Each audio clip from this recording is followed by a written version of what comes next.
Ngapa sih lu suntuk amat? Nih makan bakso dulu. Aku baru aja bangkrut. Warungku tutup karena nggak pernah balik modal. Mendingan lu ke orang pintar, minta penglaris. Kayak gua, biar dagangan lu makin laris. Takut yang begituan ujung-ujungnya juga minta tumbal. Kagak pakai tumbal-tumbalan, percaya deh. Palingan lu dikasih petunjuk disuruh ngapain. Boleh juga nih. Apalagi kepepet begini harus cepat-cepat dapat uang. Buat persiapan kelahiran Eis nanti dan buat makan. Biasanya kalau gitu-gituan suka pakai itu apa? Tumbal namanya. Tumbal. Iya, suka pakai tumbal. Saya gak mau kalau gitu. Ya. Kata teman saya enggak aja. Cuman paling dikasih petunjuk gimana caranya itu.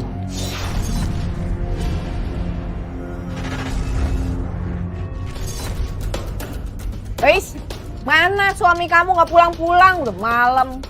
Paling masih di jalan, Bu. Jalan apa pergi sama perempuan lain? Di depan anak-anak jangan ngomong kayak gitu ah. Dasar suami kamu tuh nggak inget anak istrinya, bukannya pulang. Ini udah jam berapa?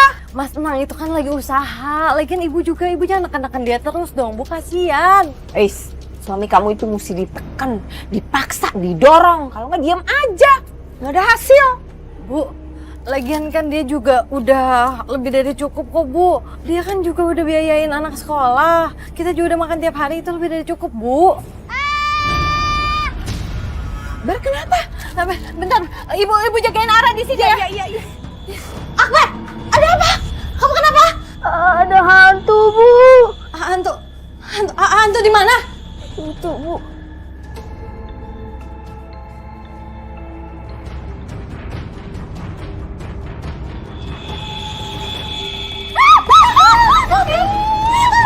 Katakan kepada manusia itu, dia harus bertapa selama 3 hari 3 malam di puncak gunung. Itu gunung dan goanya itu memang sering jadi langganan ya Pak, buat orang bertapa minta pesugihan ya? Itu jarang ada orang yang ke sana. Oh, nggak semua Saya orang tahu? bikin jalan ke situ, bikin jalan sendiri.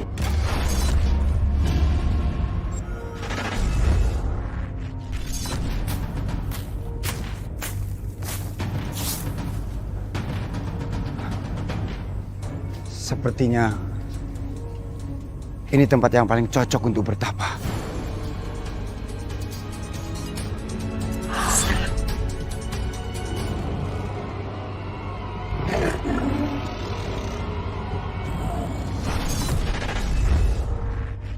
Itu nyata. Bukan halusinasi kan? Bukan halusinasi, cuma saya agak berani buka mata. Saking takutnya. Cuma yang kedua itu, dari pengalaman yang pertama ular itu menghilang, saya agak begitu takut. Udah tadi kan ada ular menghilang. Jadi ada yang mau itu, gak setakut yang pertama itu. Malahan mau itu sampai pagi nemenin saya.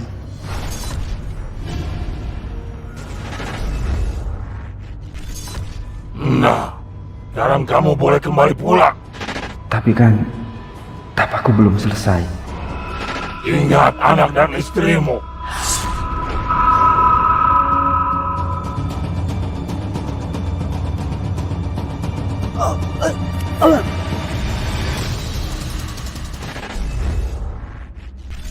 Waktu itu saya pulang keadaan lemas sekali, udah 2 hari 2 malam gak makan kan. Dan jalan yang diterjun itu sangat mudun, nanjak, gak bisa berdiri.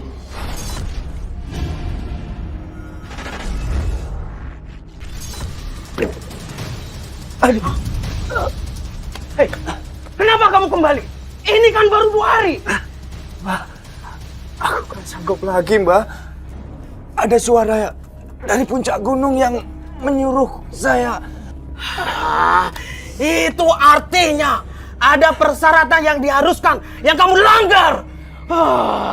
Percuma kamu bertapa kalau setengah-setengah. Tapi Mbak, kehidupan saya dan keluarga. Aku tidak tahu. Mungkin karena pertapa yang setengah-setengah kamu laksanakan, makhluk-makhluk penghuni gunung itu akan mencari kamu kemanapun kamu pergi, dan dia akan menghancurkan kamu.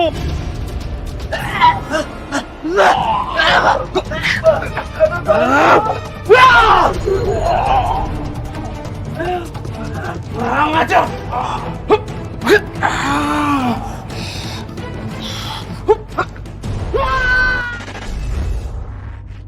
Jauh sebelum Bapak bercerita tentang harimau atau macan yang mengendus ya, Roy sudah menggambarkan hewan bertaring di sini. Iya, hewan bertaring dan seperti harimau.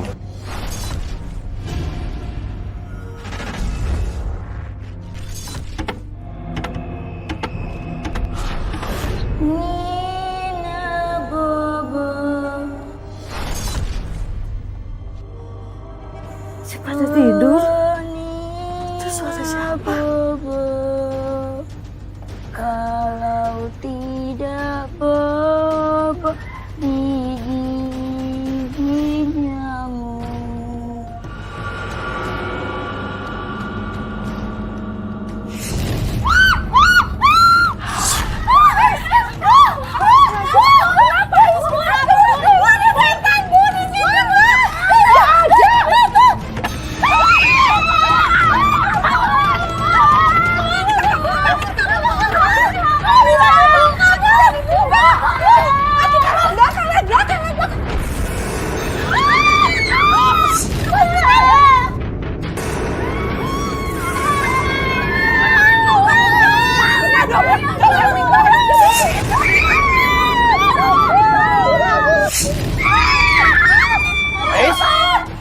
Kamu kenapa, Ais? Kamu kemana aja sih baru pulang? Cari duit, mana duitnya? Oh, kamu enak-enakan pergi, kamu tahu gak sih? Anak istri kamu ketakutan ada setan di rumah ini. Dasar diri kamu ya. Kamu dengar ya, saya akan ajak sama anak-anak pulang kampung. Kamu siap-siap ceraiin anak saya, jelas? Bu, jangan bawa mereka pergi, Bu. Biarkan mereka tinggal di sini sama saya, Bu. Gak ada. Mereka ini anak istri saya, Bu. Enggak, kamu dengar ya. Pokoknya Ais akan saya carikan suami yang lebih kaya dari kamu. Kamu lihat aja nanti. Kamu siap-siap ceraikan Ais. Aku tidak akan ceraikan Ais, Bu. Ais, masuk kamu, ambil. Ambil barang-barang, cepat. Siapin. Bu. Ais. Ais. Bu, awas. Lepasin, Bu. Lepasin. Lepasin. Ais. Ais. Ais. Aku gak akan melakukan hal-hal aneh seperti kemarin lagi. Aku gak akan ninggalin kamu lagi, Ais. Aku benar-benar kapok. Aku kemarin hampir mati ditelan sama seekor ular besar. Mas, kamu tahu kan aku tuh tiap hari sholat malam untuk nunggu kamu pulang, Mas. Aku tuh sama anak-anak aku takut tinggal di rumah ini. Jangan-jangan suara gaib yang menyuruhku pulang kemarin adalah suara gaib yang menyampaikan pesan dari Ais.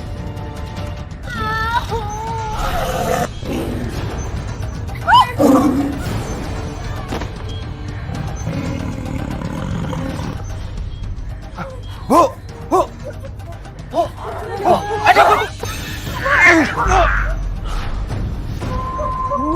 Tidak menyelesaikan kata kamu di gunung. Sekarang saya akan kita semua keluarga kamu.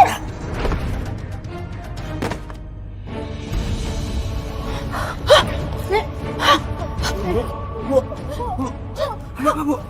Harimaunya mana? Bu, gak apa-apa kan? Harimau. Gak ada Bu harimaunya, Bu. Udah pergi, Bu. Semua gara-gara kamu.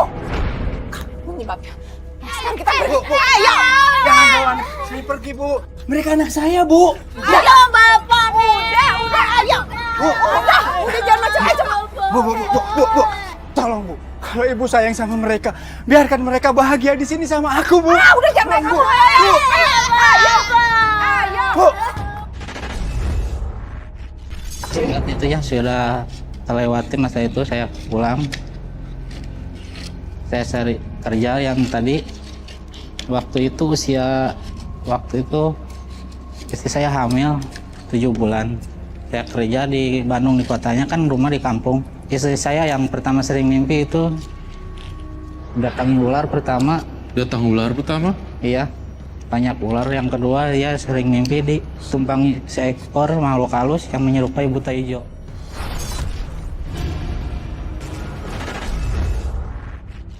Ya ampun, gak berasa usia kandungan aku sekarang udah 7 bulan. Kamu sehat-sehat ya, Nak.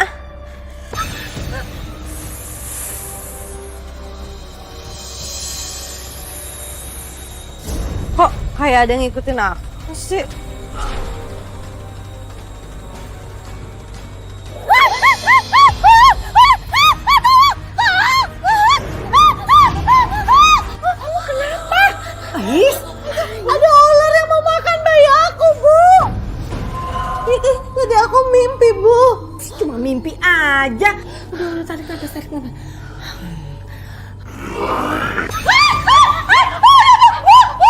Gak ada apa-apa tuh kamu lihat tuh gak ada siapa-siapa tuh.